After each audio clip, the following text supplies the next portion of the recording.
We're having all type of technical difficulties. So thank you for bearing with me. Today we are talking about active versus passive leadership skills, the thought process behind it. First, I want to define the two words. Active is defined as engaging or ready to engage in physical, energetic pursuit. Passive is defined as accepting or allowing what happens or what others do without active response or resistance. Leadership is defined as the action of leading a group of people or an organization. Right? And today's talk or focus is going to be on not describing the differences of the two, but to explain the motivations behind the style of each. Right? So I'm not picking a side as to which one you feel like you should be and why. I'm just explaining why each side is what it is and how come, if that makes any sense to you guys. Thank you very much.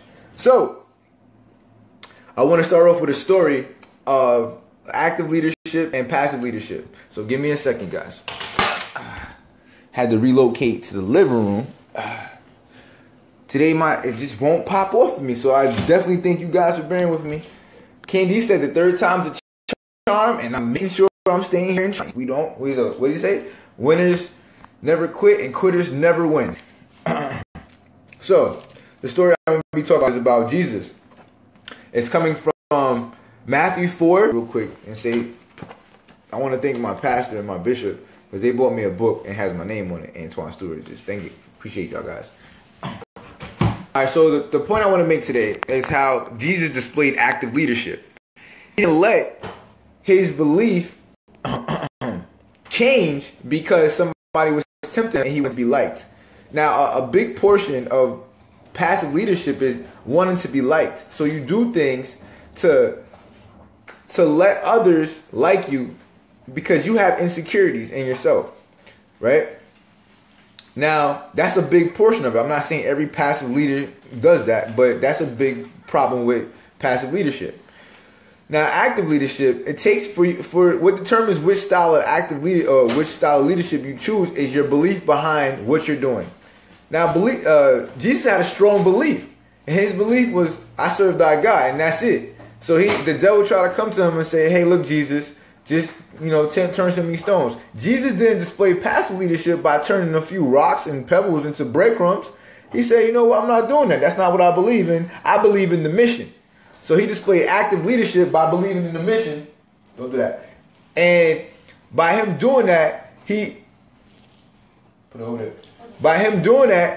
said, "Look, I know who I am. I know what I stand for. I know what I'm going for."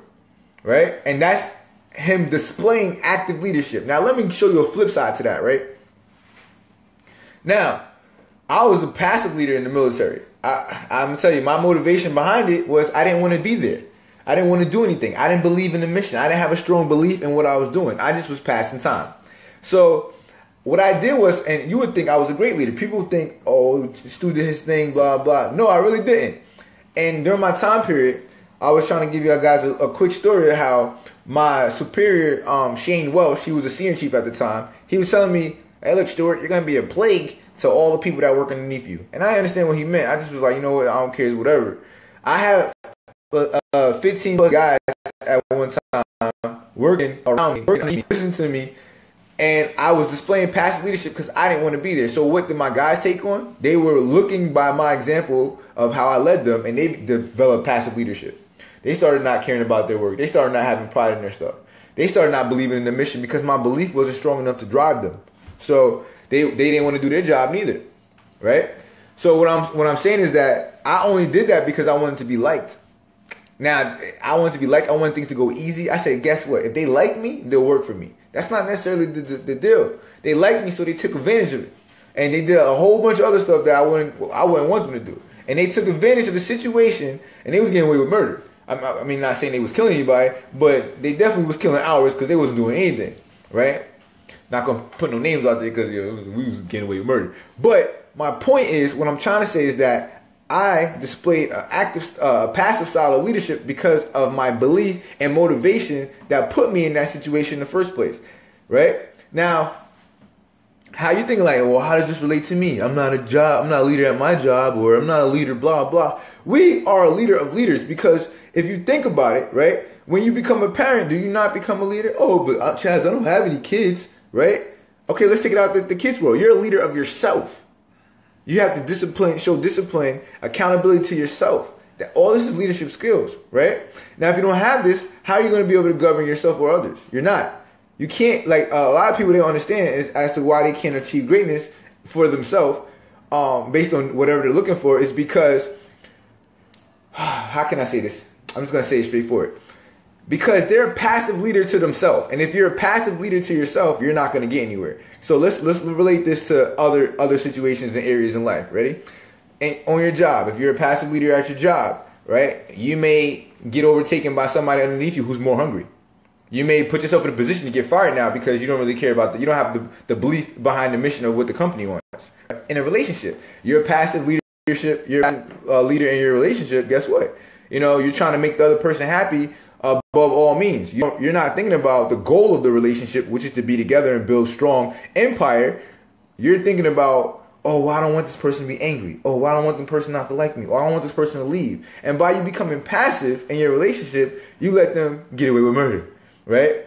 And that's how, like, all these miscommunications and things happen, because a large portion of miscommunication is just not saying anything at all. And that's what passive leaders usually do. They just let things happen, right? Now let's jump into another area. Your kids. Oh, I want to be a great parent. I want to be liked. I want to be this. I want to be that, right? I want to be their best friend.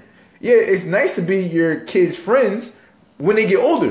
At the beginning, you got to be an active leader, because if you're a passive leader at the beginning, you're not raising your kids; they're raising themselves. Better yet, the streets is raising them. And if you're not from one of those environments and you don't understand what street means, that's their peers. So they could be in college being raised by somebody. Better yet, they can get in a relationship and that person raises them, because they're displaying active leadership in their relationship. Not to mention, right? It's passed down. So if you become an active leader yourself, or you choose to be an active leader in what you're believing in and what you're working towards, you're going to spread that same attitude to the people that's standing right next to you. I'm going to say a good 7 out of 10 times. So, some people, they just that's not what they want to do. But you got to understand that this is very contagious. A lot of people didn't like Jesus. What you saying? People to this day don't like Jesus. And he ain't doing anything to them. Right? He been dead. So my point is, what flesh part? But my point is that you got to understand the thought process behind being an active leader and being a passive leader. I'm not going to say one over the other isn't bad, but we display active and passive leadership in different parts of our life. So the question I have for you is, got to end it with a question, is, are the parts of your life aspects that you're displaying the passive and or active leadership, the parts that you wanted to be in, or are you just settling for whatever is there currently? Right? That's all I got to ask you guys. Now, this has been Stu Radio on the radio. No radio. I had lag issues all evening. Thank you very much for staying tuned and sticking in there with me. I hope you learned something. If you got comments, questions, or concerns, please put it down on the bottom of the screen.